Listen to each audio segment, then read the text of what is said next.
नमस्कार दोस्तों, आप सभी को सादर प्रणाम। आज हम जिस विषय पर चर्चा करने चल रहे हैं वह विषय है चंद्र ग्रहण। वर्ष का अंतिम चंद्र ग्रहण जो नवंबर महीने में लगने जा रहा है, उस विषय में हम आज चर्चा करेंगे।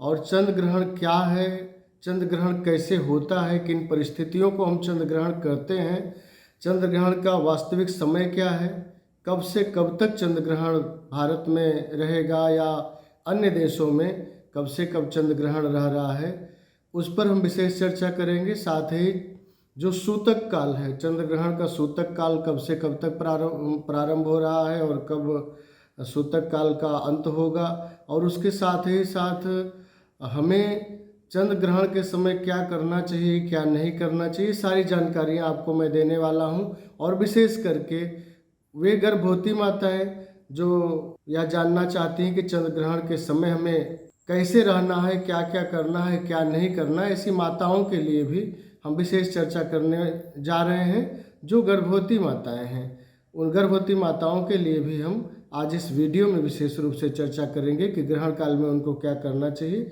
और क्या नहीं करना चाहिए। तो आइए मित्रों, आज हम इस विषय पर चर्चा करेंगे कि चंद्र ग्रहण क्या है, कैसे होता है, उसका समय कब से कब है और सूतक काल क्या है। भारत में चंद्र ग्रहण विशेष रूप से कितने बजे से कितने बजे तक प्रभावकारी रहेगा और सूतक काल में क्या करना चाहिए, क्या नहीं करना चाहिए, अथवा ग्रहण काल में हमें क्या करना चाहिए, क्या नहीं करना चाहिए, ग्रहण के पश्चात कैसे हम अपने जीवन को प्रारंभ करें अच्छी तरह से, उन सभी विषयों पर चर्चा करेंगे। साथ ही साथ ग्रहण के मध्य में या ग्रहण के समय में कुछ मंत्रों की हम सिद्धि भी कर सकते हैं। ग्रहण के बीच में, ग्रहण के समय में हम कुछ मंत्रों की सिद्धियां भी कर सकते हैं, कुछ मंत्रों को सिद्ध भी करने की कोशिश कर सकते हैं। और यदि विधि विधान से वे सिद्धियां की जाए तो निश्चित तौर पर वे मंत्र सिद्ध होते हैं, इसमें कोई संदेह नहीं है। तो ग्रहण से संबंधित जितनी भी जानकारियां हैं वो आज मैं आपको इस वीडियो में शेयर करने जा रहा हूं आपके साथ। तो निश्चित तौर पर आप बने रहिए इस वीडियो में। और एक विशेष बात मैं आपको बीच में याद दिलाना ज़रूर चाहूँगा, इस चैनल पर आप सभी नित्य प्रति नए नए जो हमारे उत्सव हैं, पर्व हैं, व्रत हैं, इन सभी व्रत पर्व उत्सव आदि के विषय में आप जानते हैं। साथ ही साथ भारतीय जो अध्यात्म परंपरा है, उस अध्यात्म परंपरा में वेद उपनिषद आदि जो भी ज्ञान की धारा हमारे भारत की है, उस पर भी हम कोशिश करते हैं कि कुछ न कुछ चर्चा करें और आपके साथ उसको शेयर करें। तो आपसे निवेदन यही होगा कि यदि जो इस चैनल को सब्सक्राइब नहीं किए हैं, अधिक से अधिक सब्सक्राइब कर लेंगे, शेयर भी करेंगे और लाइक भी करेंगे। साथ ही साथ आप अपना कमेंट भी देंगे। यदि कुछ जानना चाहते हैं तो निश्चित तौर पर हम लोग रिसर्च करके या जो गुरु परंपरा से हमको प्राप्त हुआ है उस पर हम चर्चा जरूर करेंगे। तो आइए प्रारंभ करते हैं। चंद्र ग्रहण। चंद्र ग्रहण क्या है, किस परिस्थिति को हम चंद्र ग्रहण कहते हैं। देखिए, पिछले वीडियो में हमने चर्चा की थी सूर्य ग्रहण पर। सूर्य ग्रहण कैसे होता है, तो सभी ग्रह अपने परिपथ में भ्रमण करते रहते हैं और भ्रमण करते करते सूर्य और पृथ्वी के बीच में जब चंद्रमा आ जाता है, सूर्य और पृथ्वी के बीच में जब चंद्रमा आ जाता है तो वो क्या होता है, सूर्य ग्रहण होता है। उसी तरह से सभी ग्रह भ्रमण कर रहे हैं, क्योंकि सूर्य से सभी ग्रहों पर प्रकाश जाता है, रोशनी जाती है। तो जब सूर्य, चंद्रमा, पृथ्वी सब भ्रमण कर रहे हैं अपने अपने परिपथ में, तो ऐसी स्थिति कभी कभी बनती है कि सूर्य और चंद्रमा के बीच में पृथ्वी आ जाती है। ये सूर्य मान लीजिए, ये चंद्रमा और बीच में पृथ्वी आ गई, एक सीध में आ गई।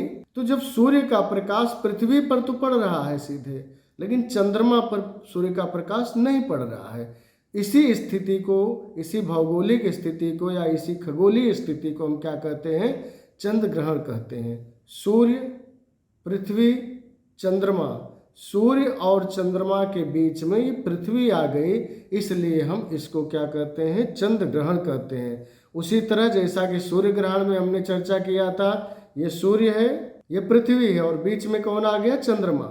सूर्य और पृथ्वी के बीच में जब चंद्रमा आ जाता है तो सूर्य ग्रहण होता है, और सूर्य और चंद्रमा के बीच में जब पृथ्वी आ जाती है तो क्या होता है, चंद्र ग्रहण होता है।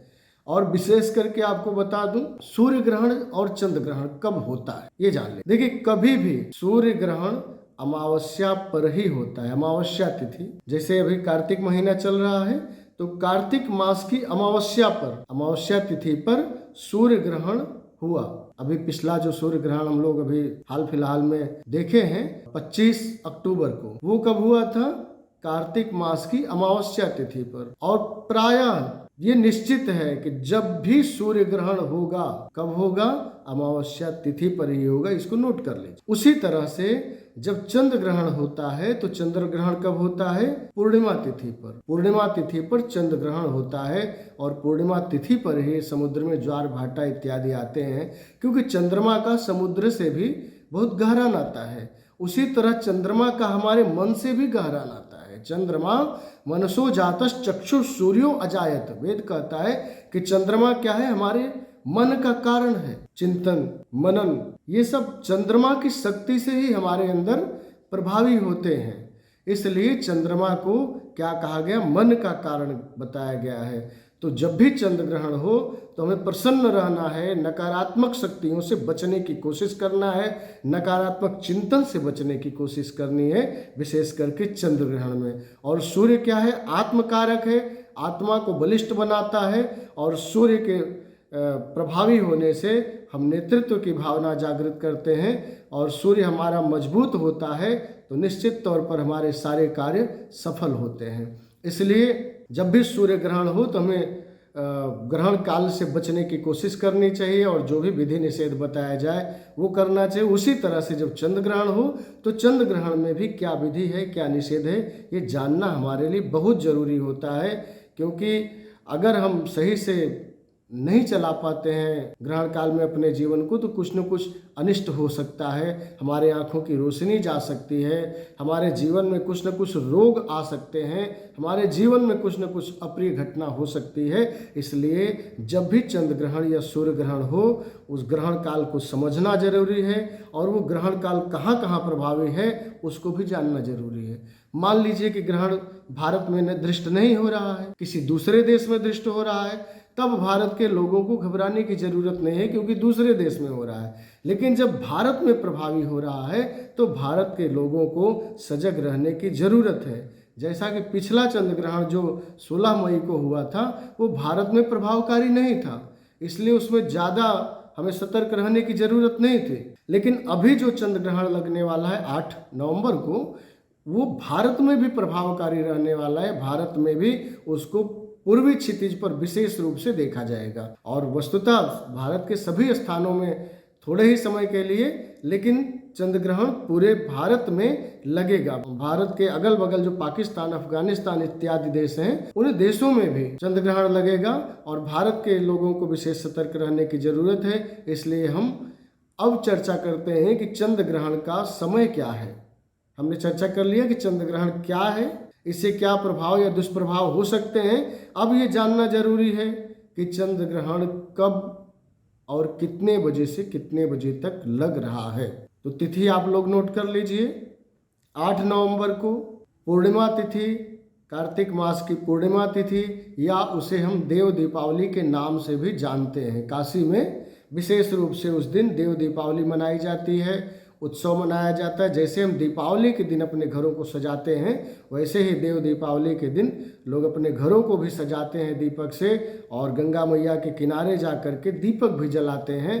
एक विशेष पुण्य प्राप्त होता है, ऐसी हमारी प्राचीन मान्यता रही है। तो देव दीपावली के दिन ये चंद्र ग्रहण लग रहा है। संयोग देखिए कितना मतलब अद्भुत संयोग है। जब हम दीपावली मना रहे थे, विशेष करके दीपावली मतलब अमावस्या तिथि पर, तो क्या आया? सूर्य ग्रहण आया और उसके 15 दिन बाद ही चंद्र ग्रहण देव दीपावली के दिन आ रहा है। तो ये जो ग्रहण है किसी किसी जातक के लिए लाभकारी भी होता है और किसी किसी के लिए अनिष्टकारी होता है। तो अनिष्टकारी जो शक्तियां हैं, अनिष्टकारी जो प्रभाव हैं, उन अनिष्टकारी प्रभावों से हम कैसे बच सकते हैं, आज हम इन्हीं सब विषयों पर विशेष चर्चा आपसे करने चल रहे हैं। तो आइए अब समय ना लेते हुए अधिक हम चर्चा करते हैं चंद्र ग्रहण का वास्तविक समय कब है। देखिए, कार्तिक मास की जो पूर्णिमा है, पूर्णिमा की यदि हम बात करें तो 7 नवंबर से ही पूर्णिमा प्रारंभ हो जा रहे हैं। 7 नवंबर को दिन में 3:59 से पूर्णिमा तिथि प्रारंभ हो जा रही है और ये तिथि 8 नवंबर को 3:53 तक रहेगी। तो पूर्णिमा तिथि हमने जान लिया कि 7 तारीख से ही प्रारंभ हो रही है और 8 तारीख को शाम में 3:53 तक पूर्णिमा तिथि रहेगी। और ग्रहण का काल क्या है, अब ये जानना जरूरी है। देखिए, ग्रहण काल 2 समय के अनुसार हम जानते हैं। एक समय है यूनिवर्सल टाइम। यूनिवर्सल टाइम मतलब विश्व की एक सीमा रेखा है। सभी जो घड़ियां हैं, सभी जो टाइम टेबल हैं, उन समयों की एक निश्चित सीमा है कि इसी समय को हम पूरे विश्व के लोग मानेंगे और उसी समय के अनुसार जहाँ जैसे जैसे सूर्योदय या सूर्यास्त हो रहा है उसी अनुसार समय की गणना की जाती है। तो जो भी पंचांग होता है सबसे पहले वो यूनिवर्सल टाइम देता है, क्योंकि यूनिवर्सल टाइम देने से सबके लिए आसानी रहती है। उसी अनुसार वो अपने देश का समय सारणी निकाल लेते हैं कि हमारे देश में इस समय के अनुसार कब वो ग्रहण का वास्तविक समय हो रहा है। इसलिए हम यूनिवर्सल टाइम आपको बता दे रहे हैं पहले, क्योंकि इस YouTube चैनल से सिर्फ भारत के ही नहीं बल्कि विश्व के कई देशों से लोग जुड़े हैं और वे निश्चित तौर पर हमें सुनते हैं। तो हम यूनिवर्सल टाइम इसीलिए बताया करते हैं प्रायः, जिससे कि सभी लोगों को आसानी रहे अपने देश की समय सारणी समझने में और ग्रहण के वास्तविक समय को समझने में। तो यूनिवर्सल समय के अनुसार, यूनिवर्सल टाइम के अनुसार यदि हम देखें तो ग्रहण कब हो रहा है, दिन में 8 नवंबर को दिन में 2:31 पर 2:31 पर ग्रहण काल प्रारंभ हो जा रहा है यूनिवर्सल टाइम के अनुसार, यूनिवर्सल समयानुसार। अब ग्रहण का मध्य काल यदि जाने तो दिन में 4:29, दिन में 4:29 पर ग्रहण का मध्य काल होगा और ग्रहण का मोक्ष काल होगा सायंकाल 6:19। तो ग्रहण कब से कब है यूनिवर्सल समय अनुसार जान लें। दिन में 2:31 पर ग्रहण प्रारंभ हो रहा है, उसके पश्चात मध्यावधि होगा दिन में 4:29 और मोक्ष काल होगा, ग्रहण का समापन होगा सायंकाल 6:19 पर। ये आपका यूनिवर्सल टाइम हो गया। अब इसके बाद जो भारत के लोग हैं उनके लिए हम चर्चा कर लें। भारत में ये जो ग्रहण है अंतिम समय में दिखेगा, मतलब कि हमारा जब सूर्यास्त हो रहा होगा और चंद्रोदय हो रहा होगा, सूर्य का अस्त हो रहा होगा और चंद्रमा का उदय जब हमारे क्षितिज पर हो रहा होगा, तब यहाँ पर चंद्र ग्रहण दृष्ट होगा। यानी यदि भारतीय समयानुसार देखें तो सायंकाल में 5:32 से 6:19 तक, सायं 5:32 से 6:19 तक भारत में चंद्र ग्रहण पूर्ण रूप से दृष्ट होगा। तो इस समय को विशेष रूप से नोट कर लेंगे कि भारत में कब हो रहा है, लेकिन यूनिवर्सल समय अनुसार दिन में 2:31 पर ही ये ग्रहण प्रारंभ हो जा रहा है। अब दोनों के अनुसार मैं सूतक काल बता दूं, एक यूनिवर्सल समय के अनुसार, एक भारतीय समय अनुसार, दोनों मैं बता देता हूं, दोनों आप नोट कर लेंगे। देखिए, सूतक काल, जो ग्रहण का सूतक काल है वो 2 तरह से है। जब सूर्य ग्रहण लगता है तो सूर्य ग्रहण का सूतक काल हमारे जो भारतीय ज्योतिषी हैं, जो हमारे भारतीय ज्योतिष के मर्मज्ञ हैं, ज्ञाता हैं, उन्होंने बताया है कि 12 घंटा पहले सूर्य ग्रहण का सूतक प्रारंभ होता है। सूर्य ग्रहण का सूतक कब? 12 घंटा पहले। लेकिन जब चंद्र ग्रहण लगता है तो चंद्र ग्रहण का सूतक सिर्फ 9 घंटे पहले प्रारंभ होता है। इसको आप अच्छी तरह से जान लेंगे। सूर्य ग्रहण का सूतक 12 घंटे पहले और चंद्र ग्रहण का सूतक 9 घंटे पहले। तो यदि हम यूनिवर्सल समयानुसार देखें तो प्रातः काल ब्रह्म मुहूर्त में ही सूतक काल प्रारंभ हो जा रहा है 5:31 से ही। तो यूनिवर्सल समयानुसार 5:31 से प्रातः, तो प्रातः 5:31 से ही सूतक काल प्रारंभ हो जा रहा है यूनिवर्सल समयानुसार। और यदि हम भारतीय समयानुसार देखें तो भारतीय समयानुसार जब भारत में विशेष रूप से दृष्ट हो रहा है, समयानुसार मतलब भारत में जब चंद्र ग्रहण दृष्ट हो रहा है, दृष्ट कब हो रहा है? 5:32 पर सायंकाल में। तो 5:32 पर ये चंद्र ग्रहण दृष्ट होगा। तो उससे 9 घंटा पहले यदि हम देखते हैं तो 8:32 मतलब 8 तारीख को प्रातः काल में 8:32 से ये सूतक काल प्रारंभ हो जा रहा है। तो ध्यान देंगे, भारत में जो सूतक काल प्रारंभ हो जा रहा है वो 8:32 से है। तो इसका आप ध्यान देंगे कि सूतक काल भारत में 8:32 से सायंकाल 6:19 तक, जब ग्रहण का मोक्ष हो जाता है, समापन हो जाता है, तो सूतक काल खत्म हो जाता है। तो भारत में प्रातः 8:32 से सायंकाल 6:19 तक सूतक रहेगा। इस बीच में आप कोई भी धार्मिक अनुष्ठान नहीं करेंगे, कोई भी धार्मिक पूजा पाठ नहीं करेंगे। इस बीच में सभी देवी देवताओं के जो मंदिर हैं उनके कपाट बंद रहते हैं। उस बीच में कोई भी पूजा आराधना नहीं की जाती है।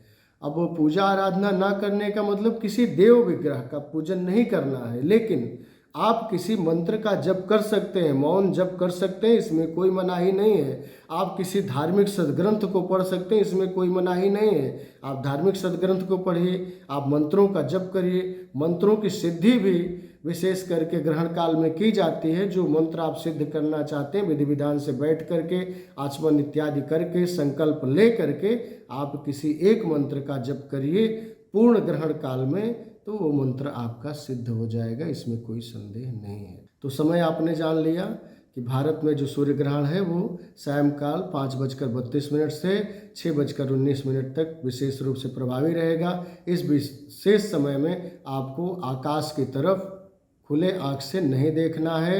यदि देखना है तो खगोलीय चश्मा आपके पास हो, या मत देखिए तो ज़्यादा अच्छा है।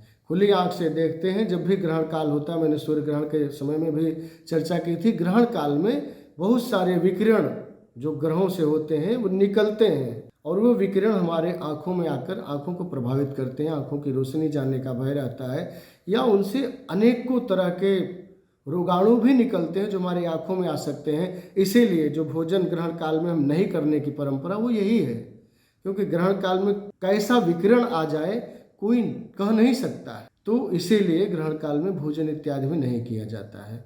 तो आइए अब हम अगले स्टेप पर चलते हैं। सूतक काल में विशेष करके भोजन नहीं किया जाता है।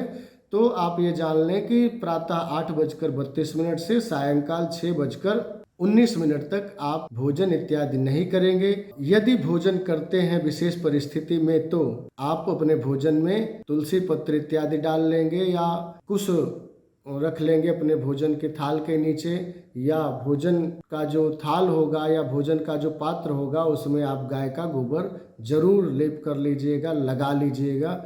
इसमें कोई संदेह नहीं है। यदि लगा लेते हैं तो आप ग्रहण के अनिष्ट प्रभावों से बच सकते हैं। देखिए, कुछ लोगों का ये मानना है कि 12 घंटा कैसे भोजन बिना किए रह पाएंगे, 9 घंटा कैसे भोजन किए बिना रह पाएंगे। ये बात सही है, क्योंकि बहुत सारे लोग रोगी हैं, बहुत सारे लोग जो बच्चे हैं, बच्चे तो 12 घंटा बिना भोजन के नहीं रह सकते ना। जो रोगी हैं वो नहीं रह सकते ना, जो वृद्ध हैं वो नहीं रह सकते। कुछ गर्भवती माताएं भी हैं, उनको भी कुछ न कुछ खाना पड़ता है।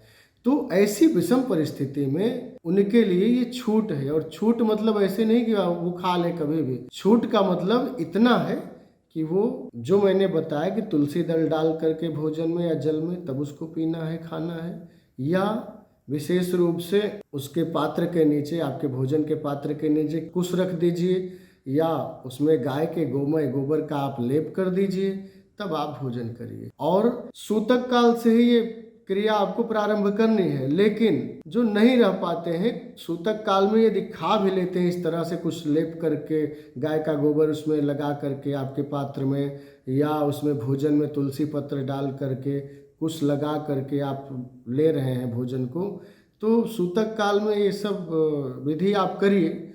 लेकिन कोशिश करिएगा कि ग्रहण काल जब भारत में विशेष रूप से चल रहा हो उस समय कोशिश करिए कि ना खाएं पिएं, तो ज़्यादा अच्छा है। क्योंकि ज़्यादा लंबा समय का तो है नहीं, 5:30 बजे से 6:19 तक, उस समय तो विशेष रूप से आप सावधानी बरतिएगा। और जब सूतक काल प्रारंभ हो जाता है तभी से वे माताएं जो गर्भवती हैं उनको विशेष सावधानी बरतनी होती है। गर्भवती माताओं के लिए मैं बता दूं, जो गर्भवती माताएं हैं उनको सूतक काल प्रारंभ होने से ही विशेष सावधानी बरतनी पड़ती है। और उस दिन ना ही उनको कुछ कटिंग करना है, कटाई नहीं करना है, कोई कढ़ाई बुनाई सिलाई गुथाई इत्यादि कुछ भी नहीं करना है, कुछ भी सब्जी इत्यादि भी उनको नहीं कुतरना है, नहीं काटना है, तब से जब से सूतक काल प्रारंभ हो जाए और ग्रहण की अवधि तक। और विशेष रूप से ग्रहण की अवधि में और सूतक काल में भी कोशिश करें कि सोएं ना तो ज़्यादा अच्छा है, लेकिन अगर सूतक काल में आप ज़्यादा देर तक बैठकर नहीं रह पाती हैं तो थोड़ी देर लेट सकती हैं, लेकिन सोना नहीं है, निद्रा नहीं लेनी है। आप थोड़ी देर लेट लीजिए, फिर उठ करके बैठ लीजिए, टहल लीजिए। एक जगह पर ज़्यादा देर तक आपको बैठना भी नहीं, ये भी ध्यान दीजिए। और विशेष करके जब ग्रहण भारत में दृष्ट हो रहा हो, भारत के आकाशीय क्षितिज पर जब ग्रहण संचालित हो रहा हो, उस समय तो विशेष करके आपको परहेज करना होगा। कुछ भी काटना सिलना गुथना नहीं है और विशेष करके सोना भी नहीं है। पिछले वीडियो में भी मैंने चर्चा किया था कि जब भी लेटें तो पैर पर पैर चढ़ाकर इस तरह से नहीं लेटना है, ये इसका विशेष ध्यान देंगे। बिल्कुल सीधा लेटना है और कोशिश करें 10 मिनट 15 मिनट 20 मिनट जितनी देर में आप रिलैक्स हो सकें उतनी देर तक ही लेटना है। नहीं तो आप थोड़ी देर चलते रहिए, थोड़ी देर बैठ जाइए। सोना विशेष रूप से उस दिन वर्जित है जिस दिन ये चंद्र ग्रहण होगा। ग्रहण के समय में सोना नहीं चाहिए, ये ध्यान दीजिए। आप जो गर्भवती माताएं हैं उनके लिए भी बता दें, वो भी कुछ मंत्र इत्यादि का जप कर सकती हैं या भगवान नाम का स्मरण कर सकती हैं बैठ करके, ये आपको भी करना है। और विशेष रूप से कोई भी नेगेटिव बातें आपके अंदर नहीं आनी चाहिए। ग्रहण काल में सकारात्मक विचार आपके अंदर आना चाहिए, क्योंकि चंद्र ग्रहण है। चंद्रमा मनसो जातस चक्षु सूर्यो जायत, मैंने पहले ही कह दिया कि चंद्रमा क्या है, मन का, आपके मन का कारण है। मन में जब ही नकारात्मक शक्तियाँ आएंगी आप नकारात्मक प्रभावों से घिर जाइएगा, परेशानियों से घिर जाइएगा। इसलिए सदैव सकारात्मक चिंतन करने की कोशिश करनी है, सकारात्मक आपको रहना है। तो मुझे लगता है कि माताएं समझ गई होंगी, क्योंकि कुछ माताओं का प्रश्न भी था कि चंद्र ग्रहण के लिए भी कुछ बताइए, जैसे सूर्य ग्रहण के लिए बताए थे। तो जो परहेज मैंने सूर्य ग्रहण के लिए बताया था, परहेज सेम वैसे ही आपको चंद्र ग्रहण में भी करना है।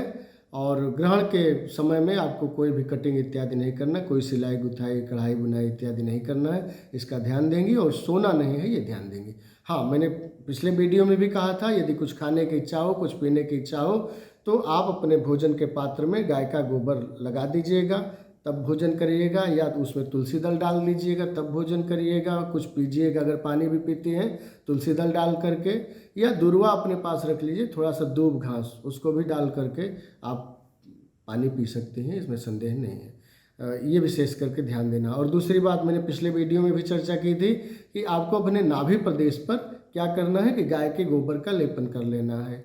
नाभि प्रदेश पर लेपन करें, या आप इस तरह से कमर को लेते हुए 3 राउंड गाय का गोबर नाभि प्रदेश से प्रारंभ करके 3 राउंड आप कमर से लेते हुए, पेट को लेते हुए राउंड में घुमा दीजिए गोबर को। और यदि गोबर ना हो, गोमय ना हो, तो उसके लिए एक विशेष आपको मैं बता दूं, लाल गेरू एक कलर होता है, या फिर आप लाल चंदन ले लीजिए, रक्त चंदन ले लीजिए, वो आप अपने नाभि प्रदेश पर लगा दीजिए और 3 बार राउंड में उसको घुमा दीजिए। पूरा कमर से लेते हुए पूरा राउंड में, जैसे आप गोलाई से घुमाते हैं, इस तरह से पूरा घुमा करके आप 3 राउंड लाइन बना दीजिए, नाभि से लेकर पीठ को लेते हुए 3 बार। तो भी आपके शिशु का रक्षण होगा, उसमें कोई प्रॉब्लम नहीं आएगी आपके गर्भावस्था में। इसका विशेष ध्यान माताएं देंगी। अगर इन सभी चीज़ों का आप ध्यान देती हैं या आप देते हैं, जो भी हमारे भाई बंधु हैं, हमारी माताएं हैं, तो निश्चित ही हम ग्रहण के प्रभाव से बच सकेंगे और ग्रहण हमारे जीवन में कोई भी अनिष्टकारी प्रभाव नहीं करेगा। कुछ लोगों की ये जिज्ञासा होती है कि ग्रहण के बाद हमें क्या करना चाहिए। पिछले जो वीडियो हम बनाए थे उसके बाद भी कुछ लोगों ने हमसे पूछा था फ़ोन से कि ग्रहण के बाद क्या करना चाहिए, ये बता दीजिएगा।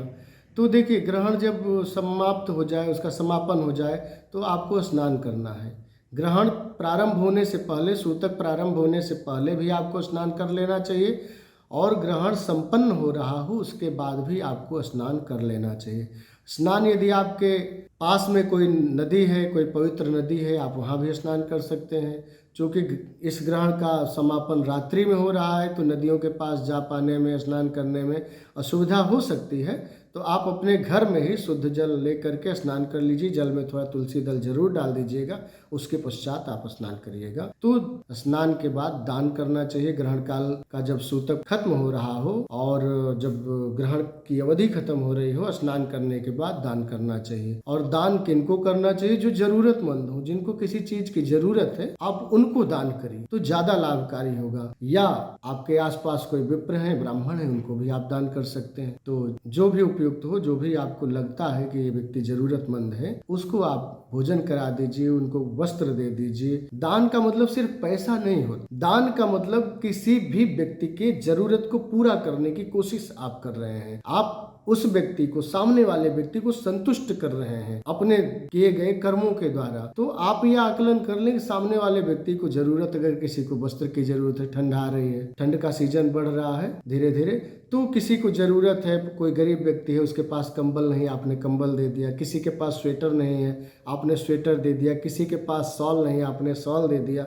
इस तरह से जिसको जिस चीज की जरूरत है, यदि आप उसको वो चीज देते हैं ना, बहुत प्रसन्न होगा और आपको दिल से आशीर्वाद देगा। तो जिसको जो जरूरत हो, आप यदि जरूरतों को देखते हुए व्यक्ति को दान करते हैं तो बहुत ज़्यादा उपयुक्त है। और नहीं आप सामान दे सकते हैं तो आप अर्थ से ही सेवा कर दीजिए, वो व्यक्ति अपनी जरूरत की वस्तुएं ले लेगा। तो आप ग्रहण के पश्चात स्नान करें, स्नान के बाद आप दान करें।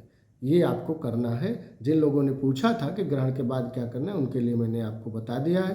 तो एक बार संक्षिप्त रूप में हम जान लें कि 8 तारीख को इस वर्ष का अंतिम चंद्र ग्रहण लग रहा है। तो ये चंद्र ग्रहण विशेष रूप से भारत में सायंकाल 5:32 से 6:19 तक प्रभावकारी रहेगा, जिसका सूतक काल प्रातः 8:32 से प्रारंभ हो जा रहा है। तो इसका आप सभी विशेष ध्यान देंगे। सूतक काल से लेकर मोक्ष काल तक आपको बीच में कोई भी अन्न जल इत्यादि नहीं ग्रहण करना है। यदि ग्रहण करना है तो जो उपाय हमने बताया है उस उपाय को आप करके ही अन्न जल ग्रहण करेंगे। और सूतक काल में भोजन बनाना और करना दोनों वर्जित है एक स्वस्थ व्यक्ति के लिए। लेकिन यदि जरूरतमंद हैं, अस्वस्थ हैं, बीमार हैं, किसी रोग से ग्रसित हैं, वृद्ध हैं, बालक हैं या गर्भवती माताएं हैं, वे कर सकते हैं अथवा कर सकती हैं। या जो ना रह पाते हो बिना खाए, तो इन परिहारों को जो मैंने बताया है इस वीडियो में, उनको करते हुए आप अन्न जल इत्यादि ग्रहण करना चाहें तो कर सकते हैं। मुझे लगता है कि मैंने सभी चर्चाएं कर ली हैं और निश्चित ही आप सबों के लिए यह वीडियो लाभकारी होगा, ऐसी कामना करता हूँ, ऐसी आशा करता हूँ। और एक बार पुनः आपसे निवेदन करता हूँ कि जिन लोगों ने हमारे इस चैनल अध्यात्म प्रवाह को अभी तक सब्सक्राइब नहीं किया है, आप सभी सब्सक्राइब कर लेंगे। यदि इसी तरह के और भी वीडियोज प्राप्त करना चाहते हैं तो आगे हम सभी और भी अनेकानेक विषयों पर चर्चा करने वाले हैं। देखिए, भारतीय अध्यात्म परंपरा में बहुत सारी चीज़ें हैं। इस चैनल का नाम अध्यात्म प्रवाह रखने का मतलब ही है कि जो भी अध्यात्म से रिलेटेड है, ये व्रत पर्व भी हमारे अध्यात्म से ही रिलेटेड है। भारत अध्यात्म का देश ही है, तो यहाँ जो भी कृत्य होता है वो अध्यात्म से कहीं न कहीं स्पर्शित होता है, संस्पर्शित ही होता है। तो आगे हम सभी यज्ञ इत्यादि पर भी चर्चा करेंगे। भारत की यज्ञ परंपरा क्या है, भारत में यज्ञ परंपरा का प्रादुर्भाव कब से हुआ, या यज्ञ में जो मंत्र का प्रयोग करते हैं उन मंत्रों का हमारे जीवन में क्या प्रभाव है, हमारे शरीर पर क्या प्रभाव है। यज्ञ में हम जो औषधियाँ प्रयोग करते हैं, उन औषधियों से हमारे शरीर की चिकित्सा कैसे होती है, हमारा शरीर कैसे लाभ को प्राप्त करता है, कैसे रोगों से हम छुटकारा प्राप्त कर सकते हैं यज्ञों के द्वारा, यज्ञ के वैदिक विधान के द्वारा। तो इन सभी विषयों पर भी हम चर्चा करेंगे। साथ ही साथ योग पर भी हम चर्चा करेंगे, या भारतीय जो षड दर्शन है या और भी आस्तिक नास्तिक जो भी दर्शन है, इन दर्शनों पर भी क्रमशः हम चर्चा करेंगे। वेद उपनिषदों पर तो हमने चर्चा कुछ की थी, वैदिक ग्रंथों पर, और उपनिषदों पर भी चर्चा हम लोग करेंगे। तो समय कम मिलता है, लेकिन कोशिश करेंगे कि आप सभी से बीच बीच में एक एक विषय पर निश्चित तौर पर चर्चा करते रहें और हमारा आपका साथ ही साथ ज्ञानवर्धन होता रहे। आज के लिए इतना ही पर्याप्त समझते हैं, अपनी वाणी को विराम देते हैं और आगे पुनः किसी न किसी नए विषय पर आपके साथ पुनः जुड़ेंगे। तब तक के लिए नमस्कार, नमो नमः। आप सभी को सादर